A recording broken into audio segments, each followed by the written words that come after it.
جی ہاں، اس سے متعلق وہ بریف کر رہے ہوں گے. میں نے آپ کو بتایا کہ عمران خان کے ان مذاکرات کا اصل مینڈیٹ جس بندے کے پاس ہے نا، بیک ڈور مذاکرات کا، وہ علی امین گنڈاپور صاحب کے پاس ہی ہے، اور ادھر اسٹیبلشمنٹ کا مینڈیٹ جس کے پاس ہے اس کا نام محسن نقوی صاحب ہے. تو آپ نے مذاکرات کے حوالے سے اس بڑی سیاسی کمیٹی کو تو شاید آپ دیکھیں اتنا نہ بھاؤ ڈالیے گا جتنا ان کو دیکھنا ہے محسن نقوی صاحب کی موومنٹ کیا ہے، وہ کدھر چل رہا ہے.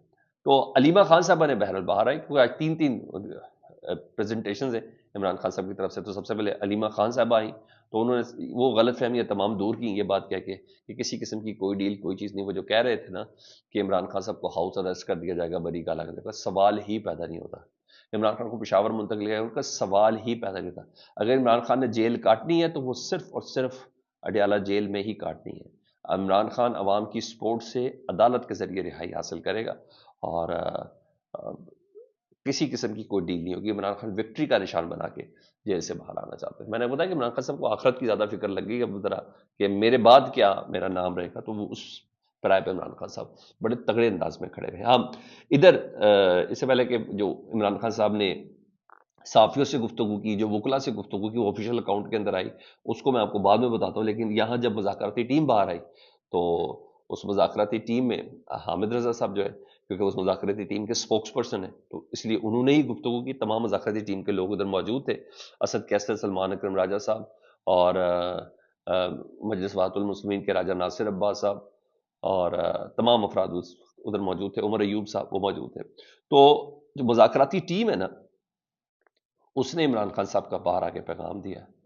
انہوں نے میڈیا سے بات کی، انہوں نے کہا سول نافرمانی کی جو تحریک کا پہلا حصہ ہے نا، ریمیٹنس روکنے کی کال، انہوں نے کہا وہ بالکل انٹیکٹ ہے، وہ جاری ہے. اور میں نے آپ کو صبح خبر دی تھی کہ سجاد صاحب جو ہے نا، سدبر کی جو بیرون ملک مقیم پاکستانیوں کے جو پاکستان تحریک انصاف کے ونگ کے سربراہ ہیں، انہوں نے کہہ بھی دیا تھا کہ آپ نے اس تحریک کو جاری رکھنا ہے یا کم کر دیں، ریمیٹنس بھیجنا کم کر دیں یا روک دیں، یہ کہا تھا. تو انہوں نے بھی باہر آ کے بولا ہے کہ وہ جو ریمیٹنس کی کال روکنے کی ہے نا، وہ بالکل جاری رہے گی. ہاں، جب مذاکرات میں آگے کوئی بات پیش رفت ہوئی، ہماری جو ہم نے 2 شرطیں رکھی ہوئی ہیں، اگر ان کے اوپر کوئی بات ہوئی، کوئی پیش رفت ہوئی، تو پھر اس کو کسی بھی وقت روکا جاتا ہے. مذاکرات کا ٹائم فریم عمران خان صاحب نے کہا ہے کہ وہ رکھنا، اور 31 جنوری 2025، یعنی 2 جنوری کو اجلاس ہے، تو 31 جنوری تک جتنے اجلاس جلوس جو فیصلے فوصلے کرنے ہیں، جو باتیں کرنی ہیں، میٹنگ صبح دوپہر شام رات جتنی بھی کرنی ہے، انہوں نے کہا 31 جنوری تک مذاکرات کا سیشن ہے، بس اس تک چلے گا، اس کے بعد مذاکرات ختم. آپ نے اس کے بعد مذاکرات کی بات پہ نہیں آنا. ایک ٹائم فریم ہونا، ایسا نہ ہونا کہ آپ ہمیں انگیج کرنا چاہتے ہیں، مسلسل ایک کام پہ بتی کے پیچھے لگانا چاہتے ہیں، کہ نو، ایسے نہیں. 31 جنوری تک یہ مذاکرات رہے گا. اور ہاں، وہ جو ایک عنصر تھا نا کہ عمران خان صاحب باہر آئے گا تو حکومت جیل کے اندر ہوگی، لوگ دوڑ جائیں گے، بھاگ جائیں گے ہمارے ساتھ، ہر ایک کو یہ ڈر تو ہے، کیونکہ یہ خود بھی آفیشیلی بھی کہہ چکے ہیں، اسکرینز پر آ کے بھی کہہ چکے ہیں، اور اپنے ٹویٹس کے ذریعے بھی کہہ چکے ہیں، اور ہم سے تو نون لیگ والے جو دوست احباب ہیں وہ ویسے بھی بتاتے ہیں کہ آ گیا تو چھڈے گا نہیں. تو عمران خان صاحب نے کہا ہے کہ پاکستان کی بقا کے لیے اپنے اوپر ہونے والے قاتلانہ حملے کو، اپنے ساتھ روا رکھے گئے جو ظلم و سلوک ہے، اس کو میں معاف کرنے کے لیے تیار ہوں. یعنی ڈرنا نہیں ہے یار، کوئی مسئلہ نہیں ہے. میں ایڈوانس بتاتا ہوں کہ میں معاف کرنے کے لیے تیار ہوں، کوئی ایسا مسئلہ نہیں ہے. کے پی کے حکومت خصوصاً علی امین گنڈاپور صاحب پر اپنے بھرپور اعتماد کا اظہار کیا عمران خان صاحب نے، اور پارٹی کے تمام کارکنان، تمام پارلیمنٹیرین، چاہے صوبائی اسمبلی کے ہوں، قومی اسمبلی کے ہوں، سینٹ کے ہوں، ان کی ستائش کی، ان کی تعریف کی. عمران خان صاحب نے کہا یہ میرا فخر ہے، یہ میرے ساتھ کھڑے ہیں. کرم ایجنسی کے معاملے میں انہوں نے فیڈ بیک لیا راجہ ناصر عباس اور علی امین گنڈاپور صاحب سے. انہوں نے کہا اس کو جلد از جلد اس معاملے کو حل کریں، اور ہمارے مطالبات 2 ہی ہیں کہ جوڈیشل کمیشن 9 مئی پر اور اس کی سی سی ٹی وی فوٹیج سامنے جائے، تاکہ پتہ چل سکے وہ چند لوگ جو لوگوں کو مشتعل کر رہے تھے، موب کو مشتعل کر رہے تھے کہ اندر جاؤ اندر جاؤ اندر جاؤ، ان کی شناخت ہو سکے. وہ سی سی ٹی وی فوٹیج ہمیں دیں. 26 نومبر کو گولی چلی، 13 کارکن ہمارے شہید ہوئے، 64 ہمارے زخمی ہیں. عوام پر یہ حملہ ہے، اور ذمہ داروں کے خلاف جوڈیشل کمیشن بننا چاہیے. 3 سینئر 3 جج کے حوالے سے تمام اسیران جو 9 مئی سے اور 9 مئی کے بعد ہیں اور 26 نومبر کے بعد ہیں، کارنر میٹنگ میں گرفتار ہوئے یا کسی اور جگہ پر، ان کی رہائی کا ایجنڈا سب سے ٹاپ پر ہے. عمران خان صاحب نے کہا ہے کسی قسم کی کوئی ڈیل نہیں ہوگی. یہاں تک کہا ہے کہ عمران خان صاحب نے کہ میری رہائی کو چھوڑ دیں، جتنے اسیران ہیں ان کو رہا کر دیں. لیکن یہ کہنا ہے صاحبزادہ حامد رضا کہ ہم نے کہا ہے کہ سر آپ ہمارے اس میں، ہمیں ہر حالت میں آپ باہر چاہیے. اور افغانستان کے حوالے سے انہوں نے کہا ہے کہ جو ابھی حملہ ہوا اس کی انہوں نے مذمت کی، انہوں نے کسی پرائی جنگ کا حصہ نہیں بن سکتے، معاملات بات چیت کے ذریعے ہی حل ہونے چاہیے. یہ تو یہ چیز میں نے کہا ذرا اب ذرا عمران خان صاحب کی جو وکلا اور صحافیوں سے گفتگو ہوئی ہے اس کے پیرامیٹرز بھی اس سے ملتے جلتے ہیں لیکن بہت مختلف ہیں. انہوں نے کہا 2025 آزادی کا سال ہے. عمران خان صاحب کہتے ہیں 2025 یہ سال اور 2024 پاکستان کے لیے ایک مشکل سال تھا. بظاہر آزادی مشکل سے ملتی ہے. مجھے پیغام ملا ہے کہ ہم سے ڈیل کر لیں, ہم آپ کی پارٹی کو سیاسی سپیس دے دیں گے لیکن آپ کو ہاؤس ارسٹ کر کے بری گالہ میں منتقل کر دیں گے. عمران خان نے کہا مجھے یہ پیغام ملا ہے.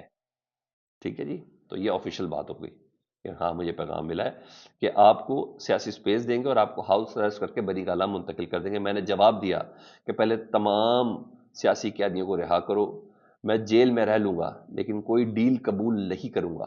ہاؤس ارسٹ یا خیبر پختونخوا کی کسی جیل میں نہیں جاؤں گا. وہ علیمہ خان صاحبہ والی بات. اپنی قوم سے کہتا ہوں کہ آپ نے گھبرانا نہیں ہے, آپ کا کپتان ڈٹا ہوا ہے. میں اپنے سمندر پار پاکستانیوں سے کہوں گا کہ ترسیلات زر کے بائیکاٹ کی مہم میں شامل ہوں.